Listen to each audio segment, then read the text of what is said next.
Hi పిల్లలు, ఎలా ఉన్నారు? బాగున్నారా?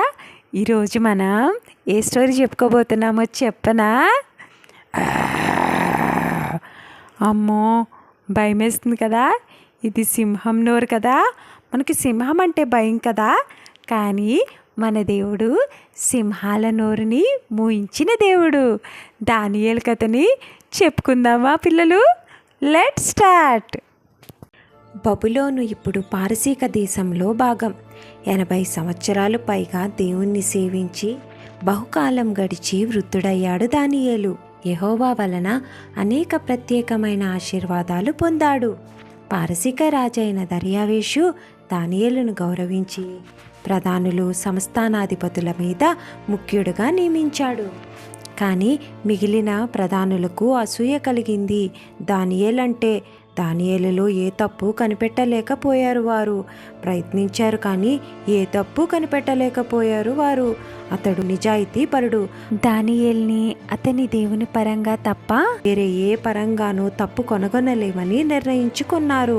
వారంతా రాజు వద్దకు వచ్చి, రాజా, అధిపతులందరూ కలిసి 30 దినముల వరకు ఎవరూ కూడా మిమ్మల్ని తప్ప ఏ దేవుణ్ణి కానీ ఏ మనుష్యుని కానీ ఏమీ అడగకూడదని ఒక చట్టమును చేయాలనుకుంటున్నాము. ఎవరైనా ఈ ఆజ్ఞను ధిక్కరిస్తే వారు సింహాల గుహలో పడవేయబడాలని నిర్ణయం అని రాజుతో అన్నారు. దర్యావేషు వారి ఆలోచనల్లో చిక్కి అటువంటి చట్టాన్ని చేసి సంతకం చేసేశాడు.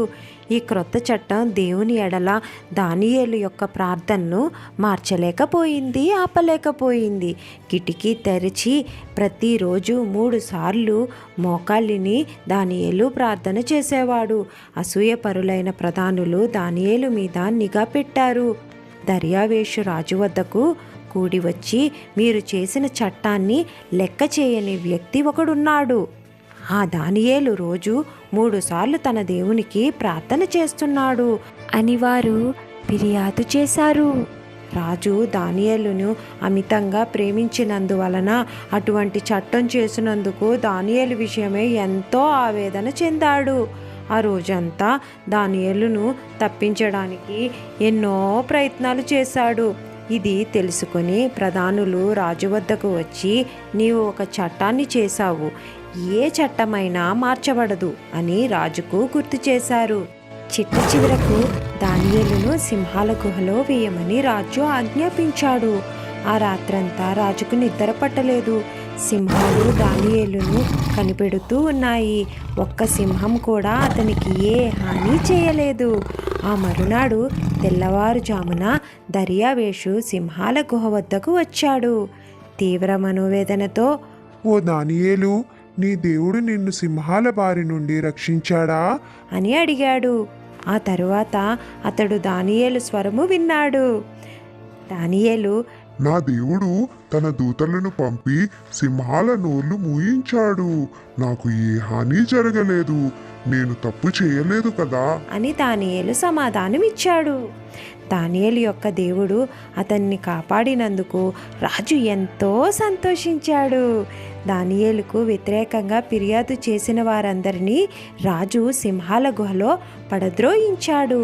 ఆకలితో ఉన్న ఆ సింహాలు గుహ అడుగుకు రాకముందే అనని ఆ సింహాలు వారిని చంపేశాయి. అలాగే రాజు ఒక కొత్త చట్టాన్ని కూడా చేయించారు. దానియేలు ప్రార్థించే ఆ దేవుడిని అందరూ ప్రార్థించాలని చట్టం చేయించారు రాజుగారు. పిల్లలు, దానియేలు నిత్యం ప్రార్థించటం వల్ల దేవుని కృపకు పాత్రుడయ్యారు కదూ. మనం కూడా దేవునికి ప్రార్థించటం వల్ల ఆయన కృపకు మనం పాత్రలవుతాము. సరేనా పిల్లలు? మరలా ఇంకో కథతో మళ్ళీ కలుసుకుందాం. అంతవరకు బాయ్ పిల్లలు. ఈ ఛానల్ని లైక్ చేయండి, షేర్ చేయండి, సబ్స్క్రైబ్ చేసుకోండి. మేము రిలీజ్ చేసిన వెంటనే మీ సెల్ ఫోన్కి నేరుగా రావటం గురించి బెల్ ఐకాన్ని ప్రెస్ చేయండి.